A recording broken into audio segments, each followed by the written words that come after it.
बातमी नाशिकमधूनच आहे। नाशिकमधील अशोक स्तंभ परिसरात विद्यार्थ्यांच्या 2 गटात तुफान राडा झाला। भर रस्त्यात खासगी क्लासेसचे 2 गट एकमेकांना भिडले।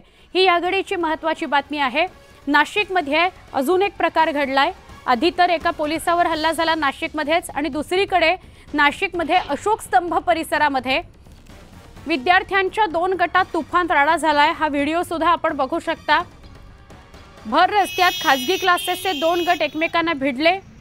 त्यांच्यात प्रचंड वाद झाला, हाणामारी झाली। वादाचं पर्यवसान हाणामारीमध्ये झालेलं आहे। आमचे प्रतिनिधी लक्ष्मण घाटोळ यांच्याशी अधिक बोलूया। लक्ष्मण, हा सगळा काय प्रकार आहे?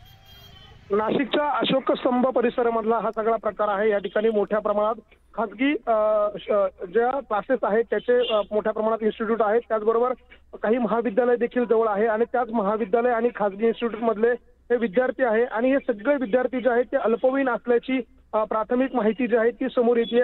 त्या विद्यार्थ्यांमध्ये काहीतरी किरकोळ कारणावरून एकमेकांमध्ये हाणामारी झाली आणि त्यानंतर जर आपण दृश्य बघितले तर 2 गट जे आहेत ते लहान मुलांचे समोरासमोर आले, एकमेकांवरती तुटून पडले। तुंबळ हाणामारी जी आहे ती या सगळ्या परिसरामध्ये सुरू होती। मात्र ही हाणामारी सोडवण्यासाठी कुणीही पुढे आलेलं नाहीये, हा देखील व्हिडिओमध्ये आपल्याला स्पष्ट दिसते। त्यामुळे आणि ज्या ठिकाणी हा सगळा प्रकार घडला त्याच्यापासून अवघ्या 500 मीटरवर अंतरावर नाशिक पोलीस आयुक्त स्टेशन देखील आहे आणि अगदी त्याच्या बाजूलाच अशा प्रकारचा प्रकार घडतोय। त्यामुळे पोलिसांचा धाक उरलाय का असा प्रश्न या सगळ्याच्या निमित्तानं उपस्थित केला जातोय।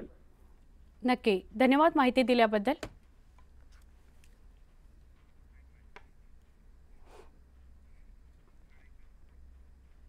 इंडिगो एअरलाइन्सचं गेल्या 2 तासांपासून सर्व्हर डाऊन आहे। सर्व्हर डाऊन झाल्यामुळे विमान सेवेवर परिणाम झालाय। त्यामुळे अनेक विमानं उशिरानं उड्डाण घेत आहेत। बुकिंग सिस्टम आणि इतर व्यवहारात सुद्धा खोळंबात झालाय। त्यामुळे प्रवाशांचे मात्र हाल होत आहेत। या संदर्भात इंडिगो एअरलाइन्सनं दिलगिरी व्यक्त केलेली आहे।